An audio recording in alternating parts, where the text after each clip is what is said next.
Welcome back everybody. Today we're going to be talking about something a little bit different. I want to talk about NVIDIA here. Most of you would know the ticker symbol for this one is NVDA. It's had a massive surge over the last weeks to months. Essentially from October last year when the S&P 500 bottomed, the NVIDIA stock here has bottomed as well and has just been on essentially rip your face off. Most you would say bear market rally. However, it has made a new high, but I just do want to talk about something. Even though it's essentially breaking ranks here, I want to talk about something that most of you would not know about. So there is a ETF that doesn't have tech inside of the S&P 500. As most of you would know, 7 stocks year to date have kept the S&P 500 up. I think slightly it's gone essentially sideways without these 7 ticker symbols. The first one being NVIDIA, of course, and then you've had the likes of Apple and Microsoft here. They've been performing very well. Apple also made a new all-time high when they released those goggle thingies. Now I want to talk about NVIDIA here because the charts are saying that I would expect a pretty hefty pullback in the near term. I would be favoring a downside move over more upside, as it's just been on a massive surge here from, like I said, October last year. Now, most of you would say, based on the earnings that they had back on Wednesday in May, I would essentially be betting that they weren't going to jump 25% in a single day, because it did nothing. No other stock, has done this before. Now, it pushed into the $1 trillion club, but when you look at earnings are a lot less on something like NVIDIA here, because when you look at the price to earnings, it is just off the chart. And I want to show you some other charts that I found on Twitter. Credits to the people that made those tweets. But the NVIDIA chart here, it's, the valuation, people don't care what they pay to get into NVIDIA here. They don't care what price the ticker symbol has, and they're just buying into NVIDIA right now. So it's currently sitting at $426. I did put in a short pretty close to the top. My average on NVDS, which is the short ETF for NVIDIA, was $8.17. It's a 1.25x leverage ETF, I do believe. So it tracks it, it correlates inverse to what the NVDA ticker does. So it's a short ETF for NVIDIA. Now, just lately, if you pull up TradingView and you put up this indicator called the VI, which stands for the Vortex indicator, when you first put it on, it's going to have blue and red lines. But I've changed mine to make it very simple and clear and straightforward. The green lines stand for the bulls and the red line stands for the bears. So ever since late January 2023 of this year, you can see the bulls have been in control. As you can see, the bulls are currently in control as we speak. But you can see that trend is slightly going down every single time it pushes to new highs. So as you can see, the Vortex indicator was sitting around 1.4 back in late January of this year. And then you go a couple of weeks ahead, it was sitting around just shy of 1.3 late March, around 31st of March on that Friday. And then you go a couple weeks ahead, it was sitting around 1.2. And just lately that we've tested this downsloping resistance trend line, it hit 1.15. So even though we are making new highs, the Vortex indicator is showing us that the bulls are getting weaker and weaker. So it is essentially, most you would know if you trade charts, it's a bearish divergence. You can also have things with such as the RSI. The RSI, lots of people trade that. Even if something's overbought, it can be, it can essentially be stuck in overbought range for many, many days, even sometimes potentially weeks. So if you just trade off the RSI, for example, which is the relative strength index, you could, enter short or long, depending if it's oversold or overbought. Right now in NVIDIA's case, it is overbought. But you want to look for bearish divergences, and if it's trading in oversold territory, you want to look for bullish divergences. In this case for NVIDIA, we are forming a bearish divergence here. especially on the vortex indicator on the daily time frame. Now, where could NVIDIA go in the short term? So NVIDIA could short-term pullback, I suspect, around to $395. As you can see, there was a small gap up here that formed on Monday, 12th of June. Now, many would be talking about this gap down here at around $300. It's around $305 just to put the exact price on it. I do believe this gap will get filled more often than not. Gaps do get filled when you look at, many different stocks. They don't get filled all the time. You could scroll back, many years, and there's probably some gap that's down, when it was trading in the pennies or, the couple dollar range. But, especially up at this valuation level, I just believe NVIDIA is trading at, essentially nonsense levels here. People are just YOLOing in here, and they think it's going to go a lot higher because Jensen Huang, the CEO of NVIDIA, has done this before. He's very smart, right? Because I just got to, I got to say, he's pretty smart the way he presents himself, and he uses lots of keywords. So if you scroll back to when Bitcoin was trading around $20,000 before it essentially had its bust, or the big pop which led to the crash down to $3,000, Jensen Huang, the CEO of NVIDIA, was using the keyword blockchain quite a lot if you look back at those videos that, his presentations or whatever, because essentially he was selling graphics cards for people to mine cryptocurrencies, right? Especially like they were mining back in the day Ethereum. You can't mine it no more, but that's a very good example of back when he was talking about blockchain.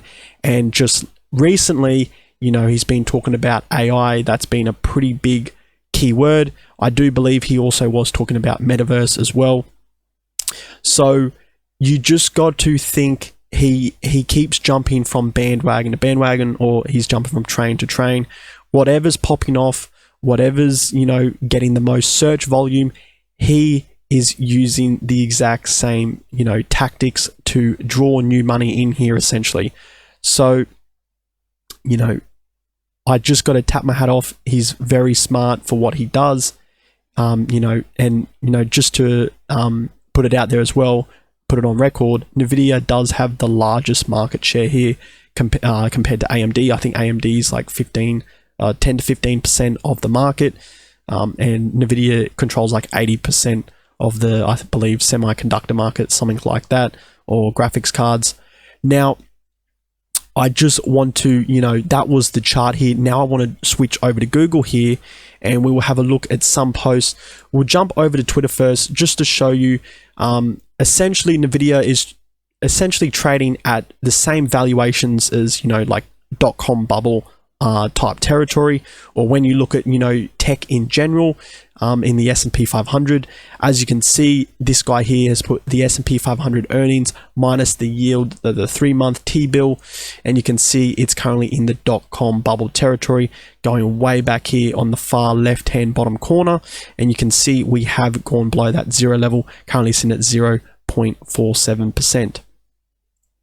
Now, another thing to look for here, 𝗕𝗘𝗪𝗔𝗥𝗦, he put up a very nice chart here.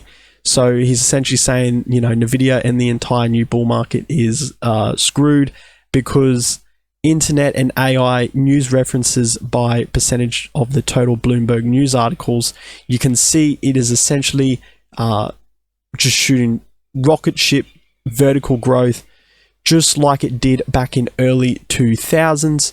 As you can see, it just rocketed up, and then, essentially no one talks about internet, the .com stocks anymore, but they are at new all-time highs. But you can see AI here, especially NVIDIA, they've been talking, a lot about AI recently.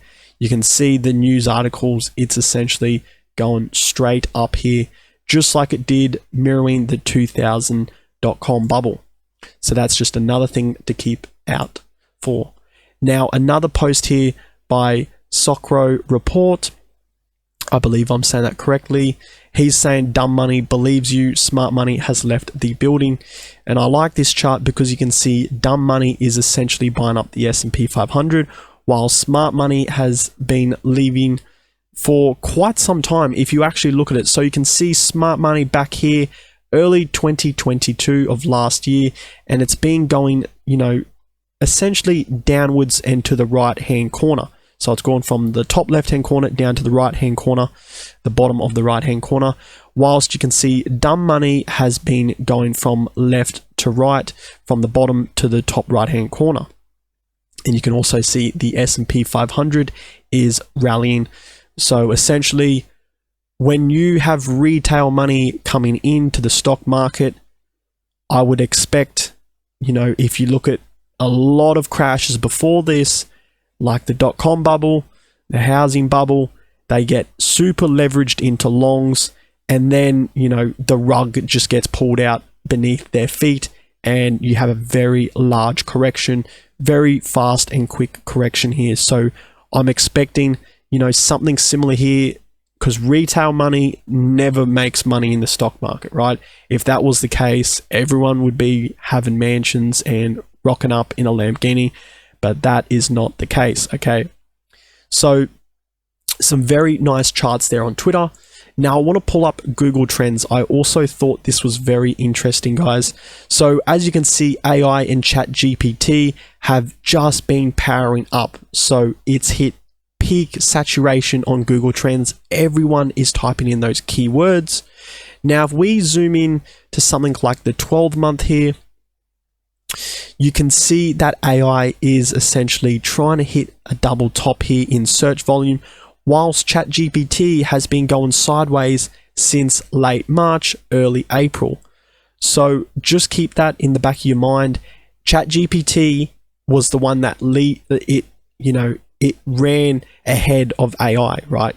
When it was born, when it was founded, back in, I believe, late November, you can see the search volume for ChatGPT outpaced AI, and then AI has flipped it in the last, you know, essentially since mid-April, and it has been on top since then, whilst ChatGPT has been essentially sideways and going slightly down from here. Now, another thing to keep out in mind, I thought this was very interesting. It doesn't really relate to what I'm, you know, the NVIDIA and stuff, but ChatGPT over the weekdays, so when people are working Monday through to Friday, and students are at school or, you know, university or college or whatever that may be, and ChatGPT always gets the most use during the weekdays. So when people are working, students are learning, that's when ChatGPT is used most. So people are using that for, you know, I'm assuming business. They're asking questions, you know, they're getting answers for those questions, I should rather say. So you can see, let's just look back at it, June 10th. So when was June 10th? June 10th was on a Saturday, and June 11th was a Sunday, as you can see, and then it just shoots up on a Monday.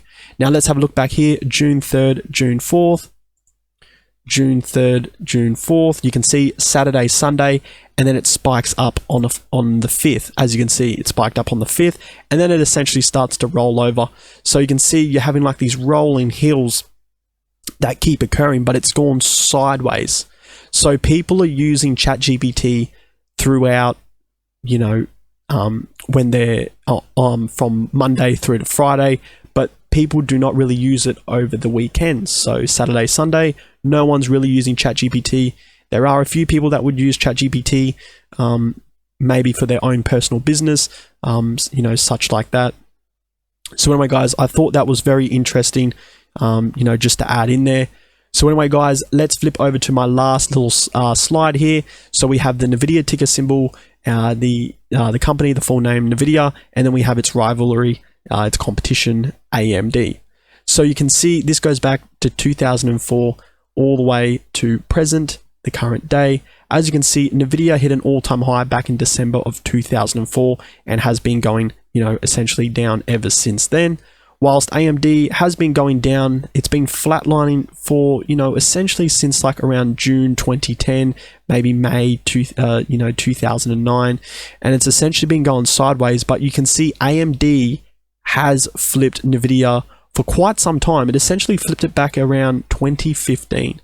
So around December 2015, AMD more often than not, since that point, has been on top in search volume. So people are searching for it. I don't know if that's because maybe the prices are cheaper for AMD technology, graphics cards, chips, stuff like that, rather than NVIDIA's prices. So I'm not sure if that has something to do with that.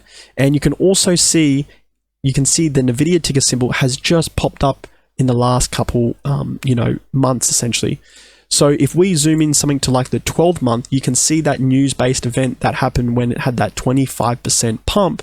You can see NVIDIA popped up. So the red line and the blue line's the ticker symbol. The red line is the full name of the company. You can see it popped up when we had that, event when it pumped 25%. It did what no other stock has ever done before. It essentially gained all of Intel's market cap within, a couple of hours, right? When it opened trade, it just like swallowed Intel's market cap essentially, and it pushed it up into the $1 trillion mile high club essentially. As you can see, that news-based event has pulled back in search volume. So that is my last little slide and exhibition. I am bearish on NVIDIA. I hope you guys enjoyed this video. Make sure you smash the like button, smash the subscribe button, and I'll see you guys in the very next video. 𝗕𝗪𝗪𝗧𝗧 out. Peace.